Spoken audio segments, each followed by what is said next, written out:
de nada adianta eu ter um paciente que compreende só teoricamente quais são as estratégias de regulação emocional, ou também de nada adianta um paciente que não consegue utilizar essas estratégias de regulação emocional sozinho, ou seja, que ele sempre depende do auxílio de alguém, de alguma ferramenta ou do próprio terapeuta para começar as estratégias de regulação emocional. Então, essa visão da autorregulação enquanto objetivo final, ela é fundamental antes mesmo de nós começarmos qualquer prática terapêutica, porque ela ajuda o terapeuta a entender que ele vai precisar trabalhar com um conjunto de informações que façam sentido para o paciente, principalmente abordando os dois níveis de processamento que nós já olhamos, o funcionamento top-down e um funcionamento bottom-up. Ou seja, se eu estou trabalhando somente uma dessas estratégias, desses modelos de aprendizagem, dificilmente o meu paciente vai conseguir internalizar a regulação emocional, considerando que isso é uma tarefa complexa. Então, aqui nós vamos passar por três estilos diferentes de aprendizagem. Internalizar o processo de autorregulação emocional vai exigir, primeiro, que o paciente desenvolva aprendizagem do ponto de vista declarativo. Ou seja, declarativo, do ponto de vista de aprendizagem, indica modelos de aprendizagem baseados em aspectos verbais teóricos, ou seja, que o paciente aprenda o que é regulação emocional.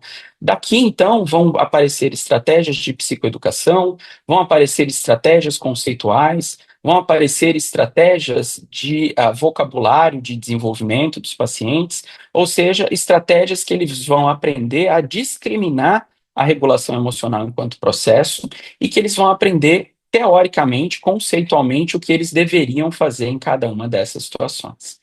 É fundamental também que eu desenvolva um outro tipo de aprendizagem, conhecido como aprendizagem procedural ou procedimental. Aprendizagem procedural ou procedimental é aquela baseada na ideia de que eu sei fazer coisas. Tá? Então, andar de bicicleta, por exemplo, requer uma aprendizagem procedimental. Cozinhar requer uma habilidade procedimental. Consertar uma pia que está vazando exige uma habilidade procedimental.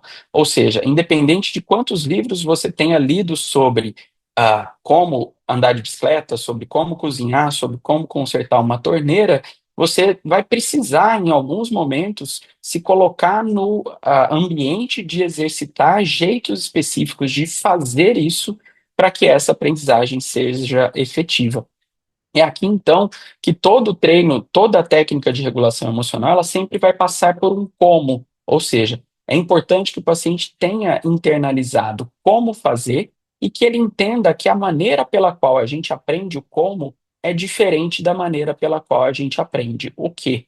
Enquanto o declarativo eu aprendo por aulas, por livros, por materiais didáticos, por chat GPT, ou seja, por coisas que me ajudam a entender o que eu preciso fazer. No procedural, eu só aprendo com experiência, eu só aprendo com tentativa e erro. É isso que acontece, por exemplo, quando nós estamos tentando aprender a andar de bicicleta ou a cozinhar qualquer atividade procedural. Isso aqui é muito importante, porque uma das estratégias, muitas das vezes utilizadas pelo paciente, é buscar cada vez mais conhecimento declarativo e deixar de lado o conhecimento procedural, tão importante para a execução adequada das estratégias de regulação emocional. E, mais importante, junto com isso tudo, nós temos um outro nível muito importante, que é o nível metacognitivo. O nível metacognitivo é aquele que discrimina as minhas habilidades de aprendizagem e direciona também essas minhas habilidades de aprendizagem para um objetivo específico. Ou seja, dentro do nível metacognitivo, eu consigo avaliar se a minha aprendizagem já está suficiente ou não dentro do que eu preciso executar e qual objetivo eu vou implementar o que eu aprendi enquanto declarativo e enquanto procedural. É aqui, então, que a gente responde o porquê. Dentro da autorregulação, então, é muito importante que um paciente desenvolva o seu nível metacognitivo. Por quê? Um paciente que não desenvolveu bem um nível metacognitivo, a tendência dele é imaginar que a saída para um descontrole de uma parte daquela dimensão está do outro lado. Ou seja, se eu sou muito expressivo emocionalmente, eu devo ir para o outro oposto, eu devo suprimir emoções. Se eu suprimo muitas emoções, eu devo ir para o lado oposto, expressando todas as minhas emoções. E esse é um elemento que vai ao contrário do que a gente espera da ideia de uma regulação emocional voltada para objetivos. Então, a discriminação de objetivos através do nível metacognitivo também vai ajudar o paciente a internalizar dentro desse funcionamento. Passar por essas ideias já nos indica, então, uma estratégia que o terapeuta sempre vai ter que utilizar para todas as técnicas dentro desse funcionamento.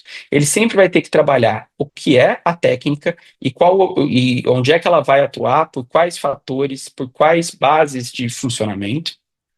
Ele sempre vai ter que exercitar com o paciente e colocar o paciente para exercitar essa técnica, e ele sempre vai ter que atrelar essa técnica a um objetivo, porque sem objetivo, dificilmente esse paciente vai conseguir entender o momento adequado de utilização dessa estratégia, e ele também vai ter dificuldade de entender como essa estratégia vai auxiliar em objetivos que podem ser diferentes ao longo dos cenários. Então, em algumas estratégias, eu vou utilizar estratégias de regulação emocional para suprimir. Em alguns momentos, eu vou usar estratégias de regulação emocional para melhorar a minha expressividade. O que vai definir isso, na verdade, é justamente o objetivo desenvolvido dentro de cada uma dessas estratégias. Um terapeuta que faz técnicas com o seu paciente sem passar por essa aprendizagem colaborativa, ele está exercitando a autorregulação, a regulação emocional extrínseca, ou seja, o seu paciente vai estar mais regulado ao longo das sessões, principalmente internamente, mas ele não vai estar desenvolvendo esse aspecto de incorporação, né, de trazer essas estratégias para o seu próprio funcionamento, e aí, consequentemente, esse paciente não vai conseguir cumprir um dos grandes objetivos da terapia, que é a autonomia com relação ao seu funcionamento.